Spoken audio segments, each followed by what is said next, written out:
Heads up, because you are in the Hoodwood. I'm the Black Bandit KJ Green, welcoming you to another edition of Sports from the Hoodwood. Coming up this week, New York baseball. Have they fallen the bleep off or what? Can USA basketball live up to the lofty expectations ahead of the World Games? Could the White Sox be on the move? It's not as feasible as you think. Take a look at that. The Shohei Shutdown. Could this cause the Japanese star hundreds of millions of dollars in the free agent market? We'll have a debate. The greatest point guard, Magic or Curry? The numbers will surprise you. We'll have the Hoodwood High Five, Fat Dap, Head Slap, Bevy of Cakes. It's all coming at you. Put on your crash helmet, buckle your seatbelt. It's Sports from the Hoodwood coming at you. Let's go!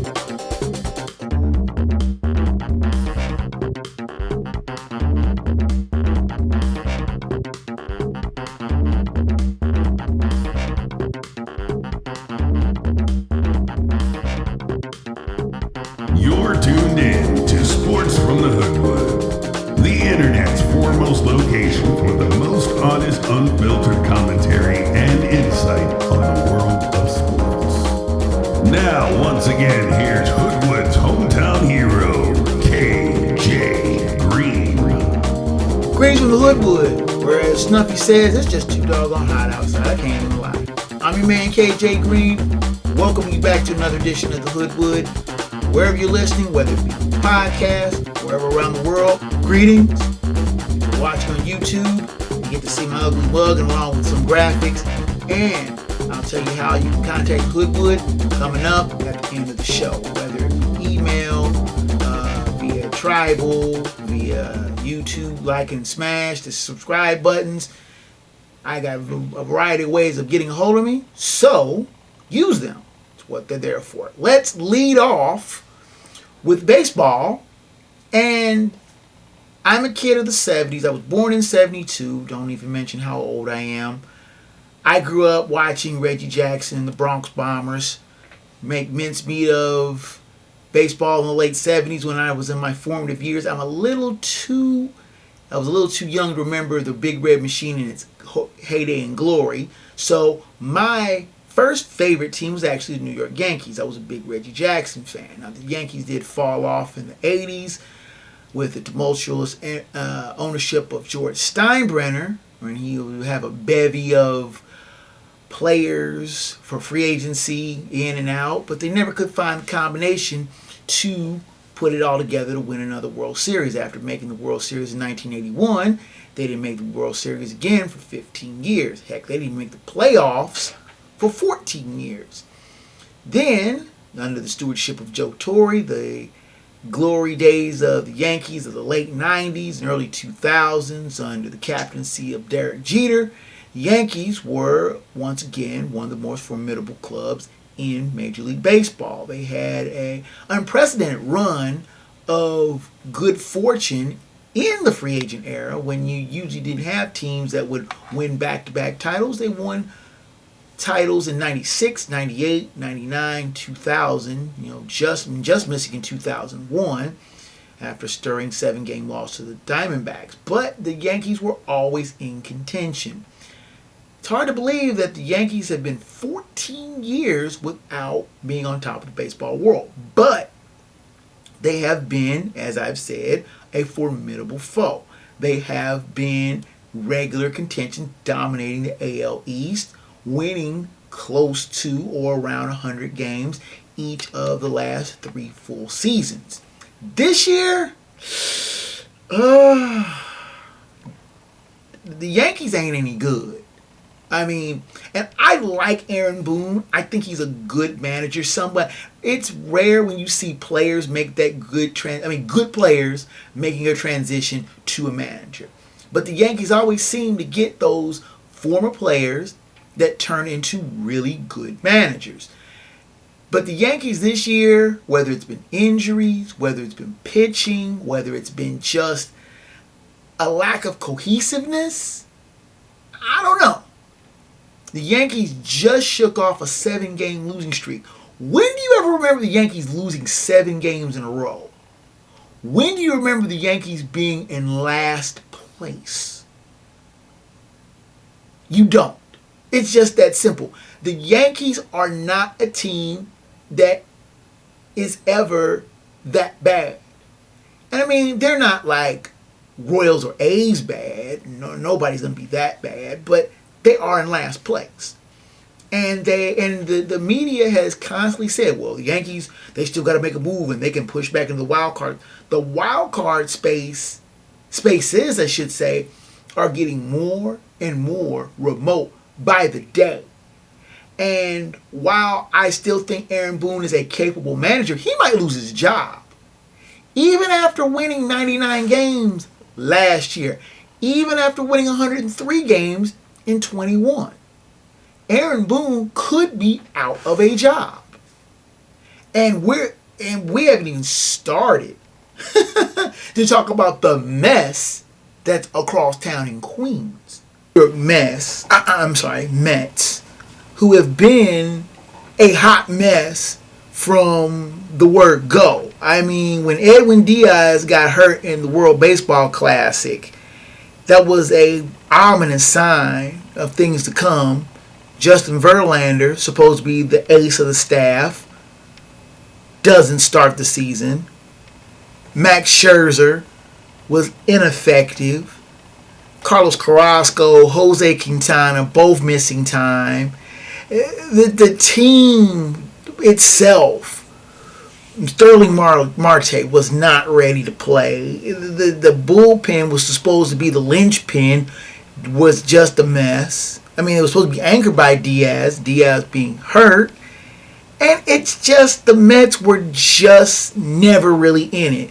The Braves bullied them, pushed them around. The Marlins zoomed past them. The Phillies thought they were a joke. And as of Thursday the 24th, the Mets are 10 games below 500. Light years out of first place. And the Mets had a fire sale. This being a team that Steve Cohen spent literally hundreds of millions of dollars in salary, was not shy about throwing around the money, and other teams were, basically poo-pooing it and clucking their tongues of how the Mets were being irresponsible. They were going to buy a pennant. The Mets won 100 games last year. Many people thought they were a dark horse to maybe make the World Series, even though they had an abject failure in the wild card round last year. And I still maintain that Buck Showalter remains the most overrated manager in Major League Baseball. He has consistently failed to take his team to the next level. This team with oodles of talent, but they had to rip the team apart in a fire sale. Both Verlander and Scherzer both gone to the respective Texas clubs in Houston and Texas. And the Mets, for their part, have not looked the part of a contender by any stretch of the imagination. You combine this with what's going on in the Bronx, the Yankees, well unused to being this far out of them. They're 18 games out of first place. They're 5 games into last. So the abject failures, and people say, have the New York teams fallen the F off or what? They have fallen off. And help isn't coming soon. These teams may have to get used to being also rans for the near future.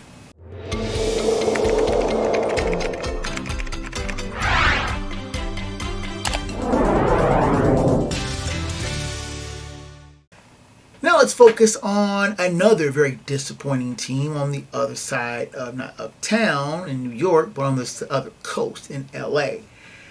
The Los Angeles Angels got some of the most devastating news on their superstar Shohei Ohtani, who, after pitching about an inning, a little over an inning with the Angels against the Reds earlier this week, left the game, and it was found that he had a UCL tear, ligament tear in his elbow.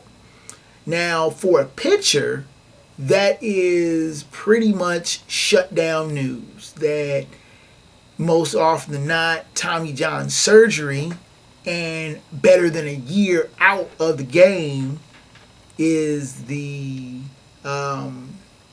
required time to be, for required recovery time.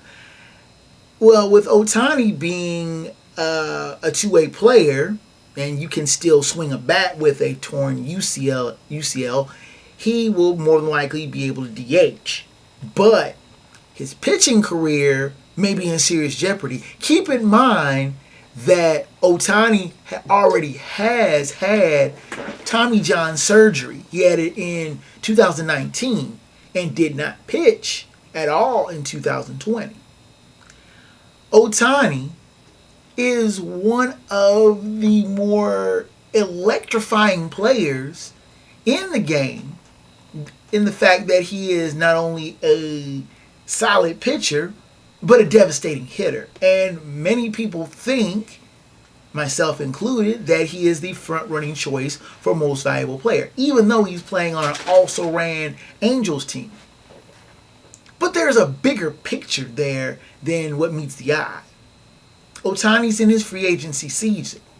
The Angels gamble big. Artie Moreno taking Ohtani off of the block at the trading deadline at the end of July, deciding, no, we're going to go all in and try to convince Ohtani that Anaheim was the place for him to continue, if not finish his career.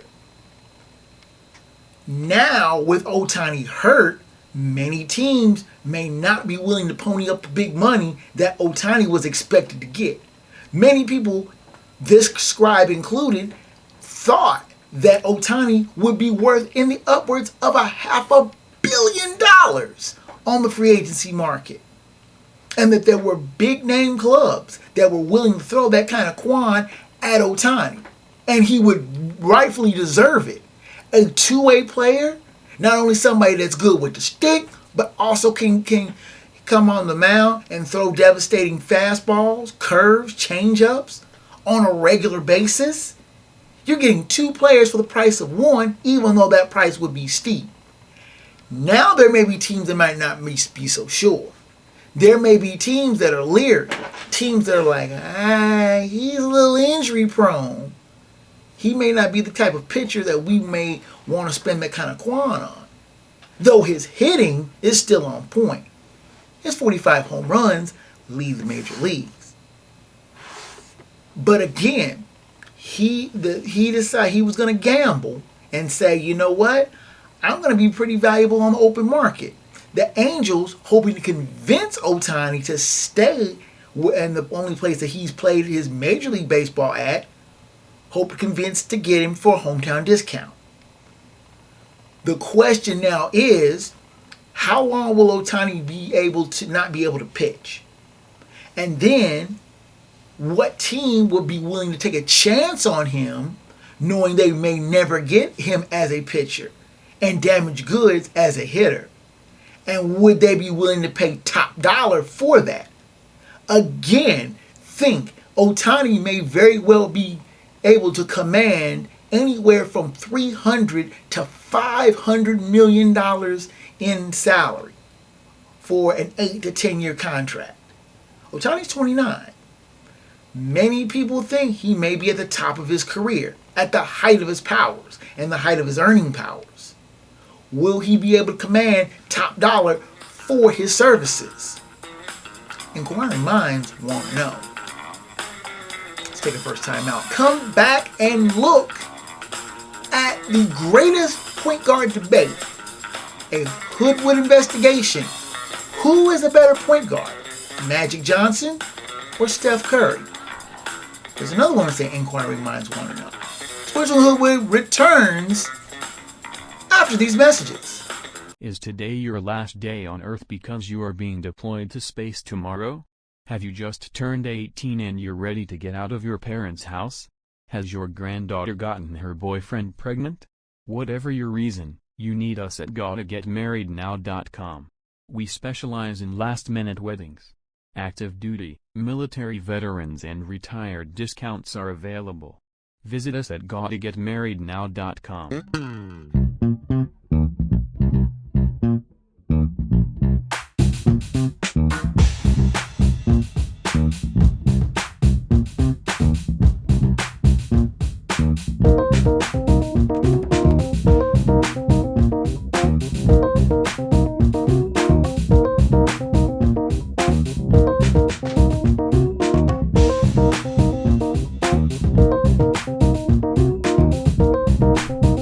You are tuned in to Sports from the Hoodwood, the internet's foremost location for opinion, analysis, and insight on the world of sports. Here now is the man banned from sports trivia contests in 38 states and 4 Canadian provinces, and not to mention Guam. Your host, KJ Green. Okay, let's talk hoops. Now, I will get into the Magic versus Curry point guard debate here shortly, but first, let's look at the FIBA World Cup. Yes, it's about that time for the FIBA World Cup where the best teams, the national teams, are facing off in the Philippines. Now, the top 7 teams will qualify for the Olympics. Now, when you say, well, why isn't 8? Because France is the host country next year in Paris, automatically gets a berth in the tournament, in the Olympic tournament. Now, the U.S. finished a disappointing 7th in the FIBA World Cup in 2019, Spain taking the title in a thrilling final. But many people think that this team, led by Anthony Edwards of the Minnesota Timberwolves, could make their mark back near the top of the FIBA World Cup. There's a lot of expectations, but in the 32-team field, there is a lot of good teams that could make a run deep into the tournament. Is there a group of death? I really can't say, looking over the names, the teams that are in, how they're grouped. The U.S. are in the Group C with Greece, New Zealand, and Jordan. But there isn't a real, oh my goodness, this is going to be a deadly group. Spain, Brazil, Iran, and the Ivory Coast in one. Serbia, Puerto Rico, China, and South Sudan. But they're in one group. That's an interesting. Karl Anthony Towns playing for the Dominican Republic team in a group with Italy, Philippines, and Angola in Group A. The tournament has started on the 25th and will run through September 10th. Now, a lot of the big names for U.S. are sitting out this tournament with the FIBA World Cup and the Olympics in back-to-back years. A lot of the NBA stars are loath to play in the FIBA World Cup, turn right around playing a full NBA season. Then with the Olympics in Paris in the summer of 24 and trying to play FIBA World Cup a full season, and then the Olympic Games, which is, like I said, I believe it's in the summer. To play that all at once would be too much for some players to play. I mean, they'd be playing somewhere in the upwards of 100, 120 games. And if they are playing deep into the NBA playoffs, it's going to make for a little bit more of a workload than they really want. So, a lot of the top name NBA players are sitting out the FIBA World Cup. That's where you're seeing players like Anthony Edwards, Shai Gilgeous-Alexander, really having a chance to step up and shine in the stead of a lot of the big name stars playing in the FIBA World Cup. Now, a lot of these big name stars will play in the Olympics. You can almost bank on that, but a lot of them are sitting this one out. Does the expectations for USA basketball prove to be too high? I think that the U.S. could, if not outright win the tournament, finish in the top 4. I could see a USA versus Canada final. That would make North America very happy. Make the rest of the world a little bit annoyed, but still, I still think the U.S. has a better than a puncher's chance to make the final and possibly win the tournament. What do you think?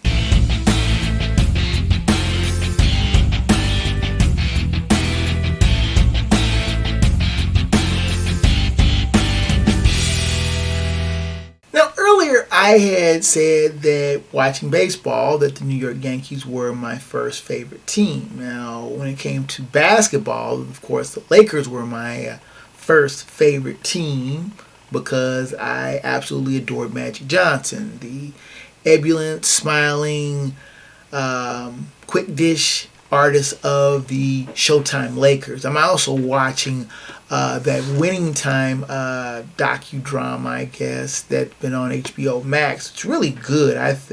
I didn't think John O'Reilly was going to make the portrayal of Jerry Buss as dynamic as he did. And he's made it a very fascinating character. If you do have HBO Max, I suggest you take a look. That being said, there has been a growing debate on who the best point guard of all time is. Now, I'm old enough to have seen Magic play in his prime. I saw him play most of his 12-year career and stood like a lot of people in shock when he announced his retirement from the game after he acquired HIV. That was 32 years ago. Steph Curry was barely a toddler when Magic Johnson made his announcement. His father, Del Curry, was a good player for the Cleveland Cavaliers and the first edition of the Charlotte Hornets in the early to mid 90s. Curry has put up dynamic numbers from the word go, from being drafted out of Davidson in 2009. He has played 14 years. The comparisons between the two, many people arguing who was the best point guard of all time, or who is better between Johnson and Curry. Take a look at the stats here. The numbers bear out what with surprisingly even numbers. The only thing that Johnson has, would say, over Curry was most valuable players. But Curry did something Magic wasn't able to do: win unanimous most valuable player, something that he's the only one that has been able to do that. Comes points, assists. Magic has almost 2-1 over Curry, and the numbers, and many people see the crazy numbers that Steph Curry has been able to put up scoring wise, and Magic Johnson was never really that much of a scorer.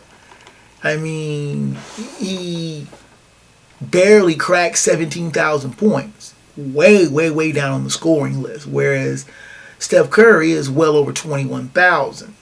But assists, as like I said before, Magic is almost 2-1.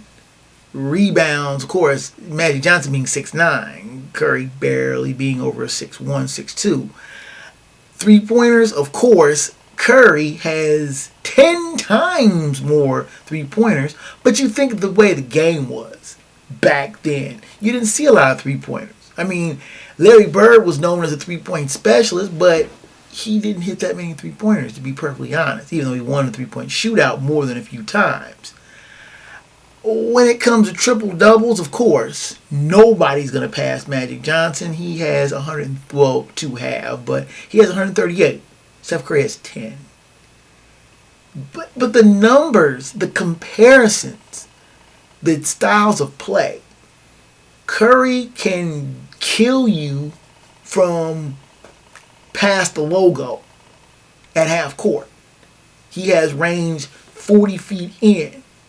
Magic Johnson, again, never was known as a primary scorer until late in the Showtime era when Pat Riley asked him to do more with the ball, to score the ball more often. Then his scoring totals went up. But in the early incarnation of the Lakers, the early 80s with Jack Kenny, Paul Westhead, and the early versions of Pat Riley, Magic Johnson was a distributor, a facilitator. He ran the offense. There were other scoring options beside him, namely Kareem Abdul-Jabbar, James Worthy, Byron Scott. Johnson was never a primary scorer. He wasn't a secondary scorer. He may have been a tertiary scorer at best.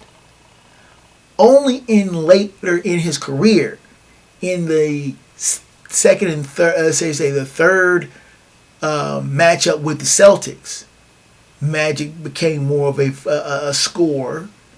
He still ran the offense, but he had the opportunities more to score. Curry, on the other hand, has always been known as a long-range bomber. Somebody who can get free, create his own shot, and bomb you from long range. Sleight of figure, sleight of build. He's never been somebody that's going to be a bruiser and banger underneath. Unlike Johnson, who was at his playing weight 6'9" and about 225. He's kind of light, but he still was big enough to be able to play underneath on the boards when need be. Curry, on the other hand, has always been, like I said, sleight of frame, and somebody who was more content to hang around the three-point line, bomb his way from outside. With fellow Splash brother Klay Thompson, they have created the type of offense that is high speed, high oriented, and can put up the number of points that the Showtime Lakers, who was considered a running gun team, are now looking like they're running with lead in their pants in comparison. The debate rages on. Who's the best point guard of all time? Magic or Curry? What do you think? Let's take another time out. Sports from the Hoodwood comes back at you after this.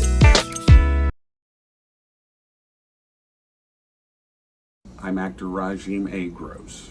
Some of the studios would like to scan our images and only pay us for one day's worth of work and be able to use our likenesses, our voices, our mannerisms as computer-generated characters, not only in the movie that we might be filming in, but in all future films as well.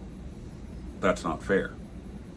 And I thank the SAG board members that are fighting for my rights as an actor to work on a union film. So I just want to say, standing in complete solidarity with everyone. Thank you.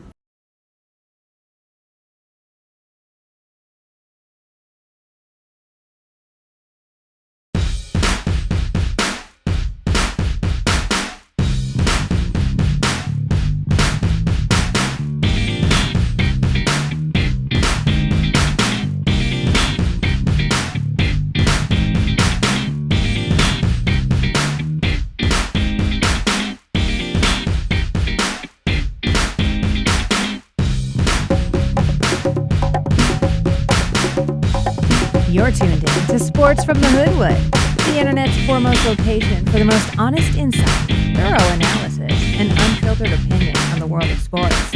Now, once again, here's the man of the hour, After Hours, your host, KJ Green. This really makes no sense to me. I'm a diehard Twins fan, so I have absolutely no love for the Chicago White Sox. That being said, the talk I'm hearing, and there's been some serious talk about the White Sox pulling up stakes and moving out of Chicago. Now, like a lot of teams, excuse me, there's been some leverage or, let's say, questions about stadiums. The White Sox play in Guaranteed Rate Field, one of the dumbest names for a park. New Comiskey since 1991. This stadium was the last of the cookie cutters, the round bowl-shaped field, even though it's baseball only, as Comiskey's always been. Well, let's just say Comiskey's always been because the Chicago Cardinals played there at one time, but that's neither here nor there. Comiskey, New Comiskey, now Guaranteed Rate Field, has been the home for the Chicago White Sox since 1991. Now, after that stadium was built, the newer, I would say, retro ballparks started coming online. Camden Yards, Ballpark Arlington, names are escaping me off the top of my head, but a lot of the retro ballparks started coming online, and a lot of the fields that were designed as multi-purposes were falling out of favor. The round cookie cutter type stadiums were no longer seen as the type of fields that were desirable in Major League Baseball.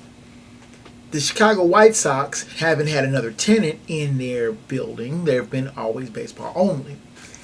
But it doesn't have the amenities that most baseball owners want to see. Luxury boxes, types of suites that you can get corporate entities in, the types of things that other stadiums that have been built in the 30 plus years since the White Sox built their newest playpen have come online. Now, White Sox owner Jerry Reinsdorf, who has owned the team since 1981, is putting out feelers. Rumors have been abounding that the White Sox could leave Guaranteed Rate Field on the south side of Chicago and go where? Some people say Arlington Park. Arlington Park being where the Bears may very well end up themselves if they move out of the lakefront Soldier Field. Could the White Sox be a co-tenant, possibly in a multi-purpose field? There's a lot of questions that abound there. But some stronger drumbeats have come out that the White Sox could move out of Chicago altogether, out of Illinois altogether, and end up somewhere like Nashville or Portland.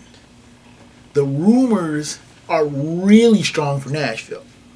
Now, Nashville is a beautiful city, big, cosmopolitan, but they only have two professional teams, the Predators in hockey and the Titans in football. A Major League Baseball team could really boost their status as a team, as a city on the come up. Now, Nashville has had a variety of minor league teams, mostly a AAA variety, and have shown that they can support those type of teams. The problem is moving the White Sox, a team that has been in Chicago for a century and a quarter, could really upset the balance in Major League Baseball. Now, the A's moving to Vegas, that's a shit show in itself, and we won't rehash that. But Major League Baseball's got a problem of teams now all of a sudden casting their eyes here and there and talking about moving.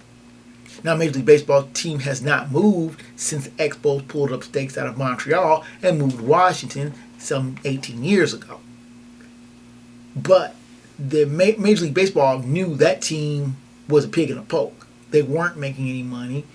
The Canadian dollar at the time was very weak against the American dollar, and the Expos were traditionally a tough draw. But if you're taking a team out of the third largest metropolitan area, yes, they still have the Cubs. But if you've ever been in Chicago, you know that Cub fans are Cub fans, White Sox fans are White Sox fans. And ne'er should the twain ever meet. When they started playing interleague games some 20 years ago, those were hot tickets. The crosstown series between the Cubs and the White Sox were must-see games. These two teams did not like one another, and they still don't like one another. Their fans don't like one another. You're not going to see Sox fans in Wrigley Field, and you sure as shooting ain't going to see Cub fans down on the south side. It's just not going to work. And if you take a team like the White Sox out of Chicago, if they move to Arlington, it is what it is. But if you take the White Sox out of Chicago, that's going to irreparably damage the game. And that's going to cause an identity crisis for a lot of fans, especially on the south side. It's a real quandary in itself. Take a time out, come back with the Hoodwood High Five, Fact Dap, Head Slap, and the final word from the Wood. Sports from the Hoodwood heads down the home stretch after this.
foremost location for no-nonsense commentary, insight, and opinions on the world of sports.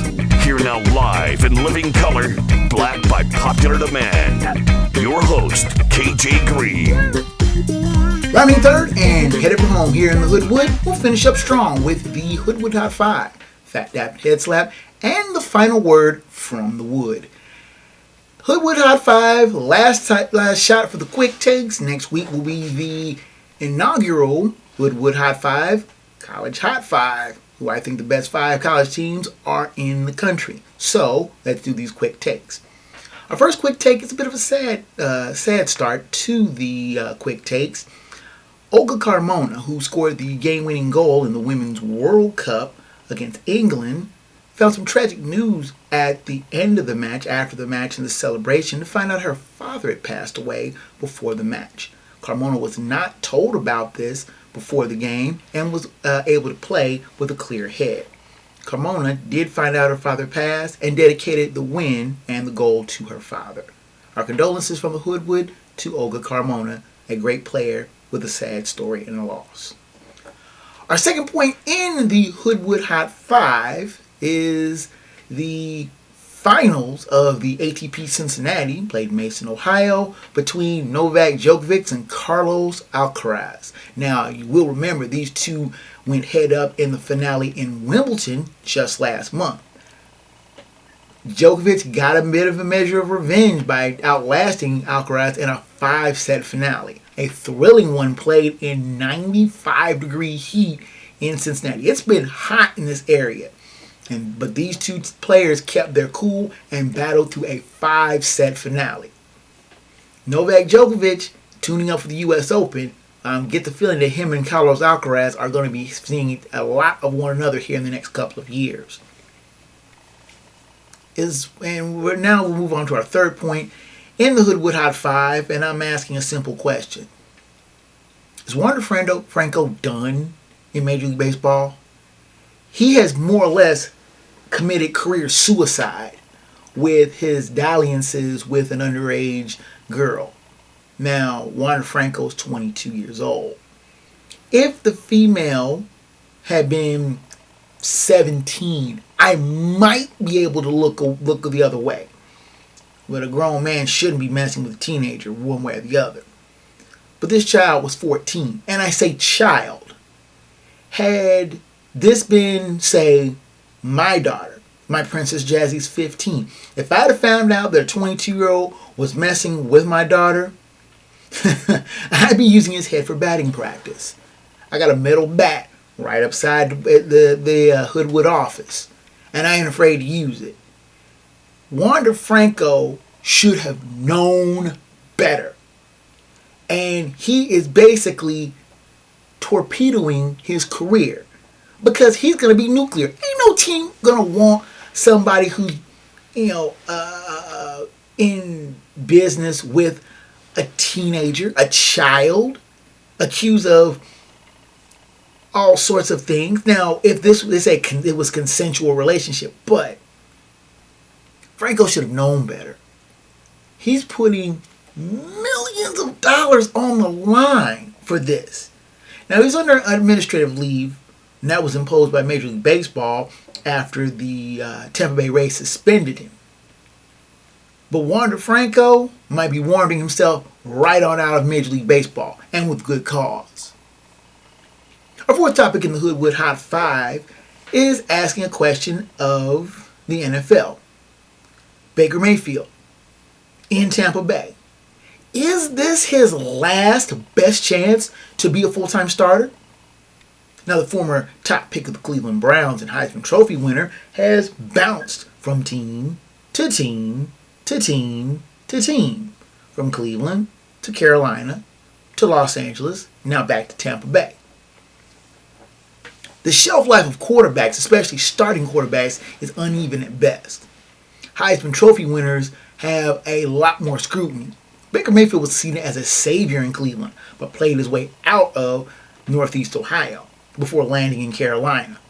He looked like he was going to bounce back. Didn't do that much. He had a nice stretch in L.A., about 5 or 6 games filling in for Matthew Stafford for a woefully sad Rams team. Now he lands in Tampa Bay, post Tom Brady. Expectations could be tempered a little bit. The Buccaneer fans have gotten spoiled by being a constant playoff contender. That's not going to happen this year, not under Baker Mayfield. Now, if he is able to rescue his career, he might be able to stabilize himself, put down roots in Tampa Bay. But this might be his last chance because quarterbacks have, like I said, a short shelf life. And if you're starting to see yourself as a journeyman, you can get that cap, that clipboard, stand on the sidelines like a good scrubini. Baker Mayfield will be just another Heisman Trophy quarterback that has done little in the NFL. Our final topic stays in football. Will the Joe Mixon situation be another distraction for the Cincinnati Bengals? Now, Joe Mixon was cleared of assault charges late last week, and he still faces other lawsuits stemming with altercations with neighbors. Joe Mixon may be the linchpin for the Bengals offense. With Joe Burrow coming back slow from a calf injury, the Bengals may need a strong Joe Mixon to steady their offensive attack as Joe Burrow is brought back slowly. If Mixon is a distraction in the locker room, outside the locker room, the Bengals can ill afford to get away with another 0-2 start. They got lucky last year. Remember, they started 0-2, losing to Pittsburgh and Dallas, before winning 12 of their final 14 games, postponement, cancellation against Buffalo notwithstanding. But they won 12 of their final 14 full-play games and won 2 playoff games. A steady offense is needed, and the Bengals are not going to be able to get away with an 0-2 start, not with Baltimore, Pittsburgh, and a rising Cleveland in their division. An 0-2 start could be damaging this time around. They're not going to be able to get away that lucky. Joe Mixon better have his mind right, or the Bengals could be in serious trouble before the end of September. That's my hot 5. What's yours?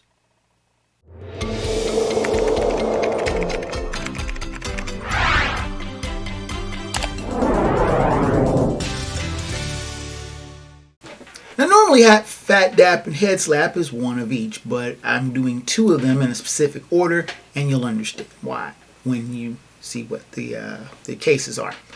First of all, our first Phat Dap of the week goes to Angel Reese of Louisiana State, who is using part of her $1.7 million in NIL deals to give back to her high school alma mater, donating $12,000 a year in tuition.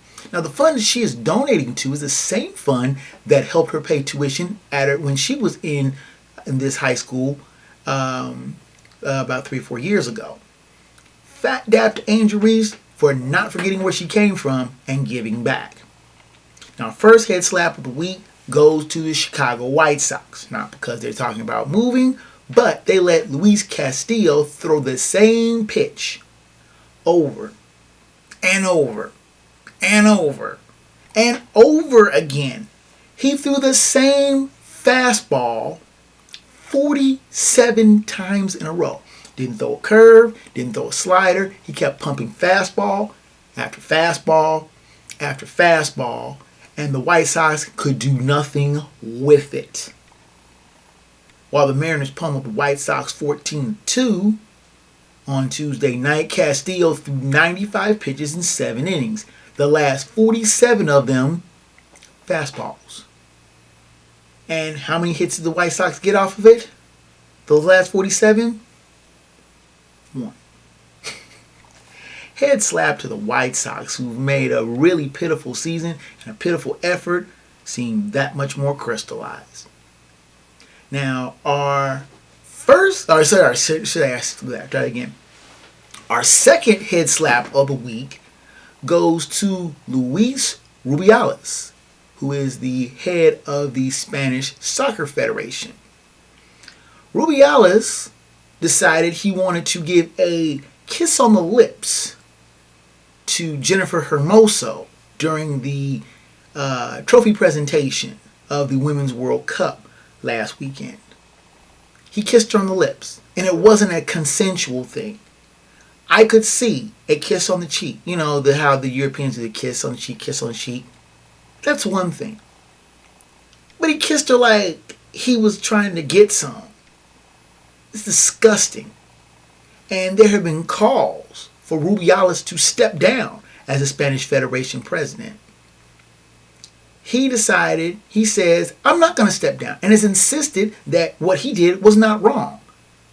Never mind some of the very lewd things that Rubiales has already done, grabbing his crotch in full view of the Spanish queen and princess. It's disgusting. And Rubiales is thinking, well, I did nothing wrong. No, you're a chauvinistic pig. If that had been my daughter, that'd have been another one where give me a baseball bat because I'm about to go upside somebody's head. Head slap to Luis Rubiales.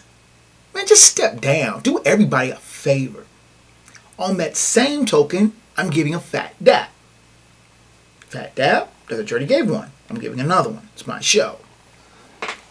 I'm giving a fat dap to the male Spanish Federation national players who have said they will not get back onto the pitch until Rubiales steps down, in solidarity and support of the women's team, who has also said that they will not play as long as Rubiales continues to be the Spanish Federation president. And they are in the right. They should protest. They should say, we're not playing. What Rubiales did was wrong, and he should be held fully accountable for this.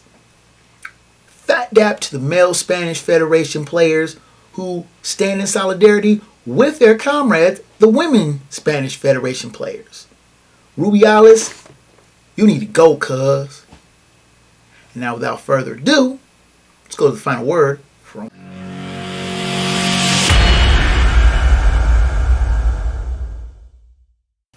In 2005, college football witnessed one of the most breathtaking single seasons in its history. Reggie Bush, a gifted running back for the defending national champions at Southern Cal, looked to make his lasting impact and mark for the Trojans. He did so in the most thrilling manner, with his electrifying runs not seen in USC colors since the Halcyon days of O.J. Simpson.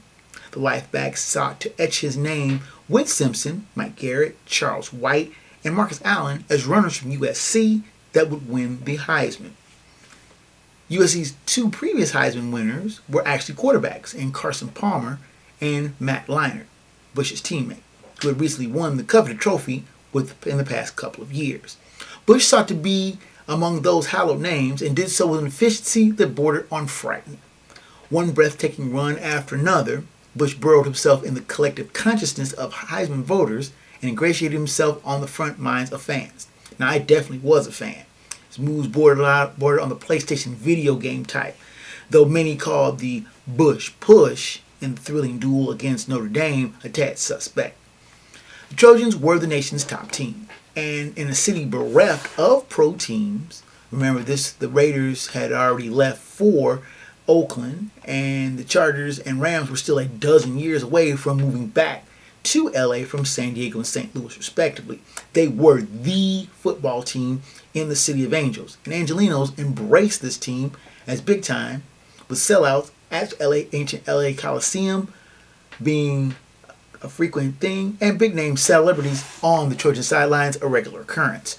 Bush finished the 2005 season with 1,740 rushing yards, 16 touchdowns, and garnered 784 first place votes, and won the Heisman in a runaway over Vince Young from Texas and teammate Matt Leinart, who won the trophy a year before. Though Bush and USC lost the national game in a memorable shootout with Young and the Longhorns, he decided to forego his senior season and declare for the NFL draft. He was the number 2 pick in the 2006 NFL draft and played a solid, if unremarkable, 11-year career with the Saints, Dolphins, Lions, Niners, and Bills, and snagging a chip with the Saints in 2009. Now, in 2006, rumors began to surface that Bush's family had received gifts in violation of NCAA rules and was sued by sports agent Lloyd Lake in 2007 to recoup over $290,000 in cash in gifts. And in 2010, the NCAA cited USC for major sanctions and put the Trojans on 4 years probation and forced them to vacate 2 wins in 2004 and all of the 2005 wins, and had to disassociate themselves with Bush for 10 years. USC returned its replica of Bush's 2005 Heisman, and Bush returned his actual trophy back to the Heisman Trust in 2012. USC ended its association with Bush in 2020 and will be retiring his number 5 jersey later this season. Ironically, Bush will also be inducted into the College Football Hall of Fame later this season. Pretty interesting for a player who's barely has an existence in the annals of USC and NCAA. Remember, all those records were vacated. Now the NCAA players are allowed to make money in their own name, image, and likeness. Bush has heavily campaigned to be reinstated as a 2005 Heisman Trophy winner and get his trophy back. But as of this taping, has heard nothing back from the NCAA. Now, is this the right move by Bush? It's easy to say, well, kids are getting NIL deals now. Why can't Bush be grandfathered into this? As much as I am a fan of Bush, one would think that taking away the punishment is the wrong move. If you let Bush off the hook, should you let others that were punished for improper benefits over the years be forgiven? When you forgive one, everyone will come a-calling at the NCAA's door to be forgiven. Now, there are instances where outright cheating, players being paid to come to certain schools, are on the books and should be noted. One of my favorite sports docs is on the trials and tribulations of the SMU football team, ESPN documentary called Pony Excess. The only school that has received, football school that has received the death penalty, they didn't receive it for just one act. They broke the rules and got caught, were put on probation, broke the rules on probation, paid players, tried to cover it up, and lied about the whole thing and got caught. They were guilty of sin and were asking to get the hammer brought down on them. And Bush as an individual, and while rules say that an ineligible player that plays make the team forfeit wins, I've always thought that would be a stupid rule. I remember my high school self-reported that they had an ineligible player, a marginal one, but one that had played in all their games. They were forced to vacate all of their wins, but the last one that player did not play in, and went from 19-1 to 1-19. I thought it was a harsh and stupid punishment. USC was forced to go on probation 5 years after Bush had played, and the kids that were on those teams were forced to bear the brunt of something that had happened when most of them were still in junior high school. There is a part of me that thinks Bush got a right and just punishment. But then I look at the NCAA. They are notorious for trying to get institutions that they think are outlaws. I look at the way they relentlessly hounded basketball coach Jerry Tarkanian from his days at Long Beach State to UNLV to his alma mater at Fresno State. The NCAA hated Tark, and oftentimes he did push the boundaries and pushed them hard, but the NCAA often had little to go on but rumors. They hated that Tark was winning with kids that weren't squeaky clean at a smaller school. The NCAA knew what was going on at UCLA, but since John Wooden was otherwise saintly, they looked the other way at the numerous violations, recruiting, benefits, and otherwise, not coming down in UCLA till 5 years after Wooden had retired. The NCAA has let some violators get away with slaps on the wrist while coming down hard on other schools, forcing disassociations and making schools rewrite their history to ignore chapters, players, and eras. I'm looking at you, Michigan.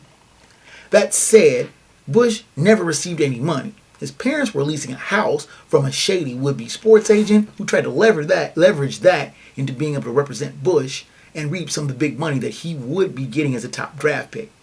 The NCAA then tried to leverage that to get at USC, a team that they thought was too glamorous, too fun, and against the norm. Now, Bush may be tilting at windmills, trying to get his Heisman back, but the NCAA has enough skeletons in its collective closet that they have a very weak leg to stand on to deny him. To be honest, I think everyone should just walk away and leave it all alone. And that is the final word from the Wood.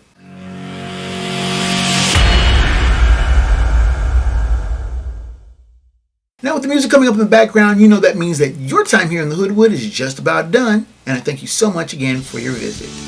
Now, the show's email is kjgreen@sportsfromthehoodwood.com. You can send me emails regarding show topics, both past and future, questions, comments on the show, and both praise and criticism. I welcome your correspondence, and I'll try to get back with you in a timely manner. Now, the show's website is sportsfromthehoodwood.com. It has back catalog of the show dating back 11 years in both audio and video forms. So you can check that out if there are any shows that you may have missed. You can join the debate and conversation on the Sports from the Hoodwood page on Facebook. We also have a video podcast simulcast as well as other topics, funny stuff I find on the web, and plenty of great sports debate and lots more. I respond often to member posts frequently and join the conversation. Now, the video version is on YouTube. Please hit that subscribe and smash that like button for more great content. The link to the podcast is also on the show's Twitter feed for the moment. We are moving from X over to Tribal. There'll be more details on that in future shows. So you do hit me up and I will hit you back. And you can like and follow there as well.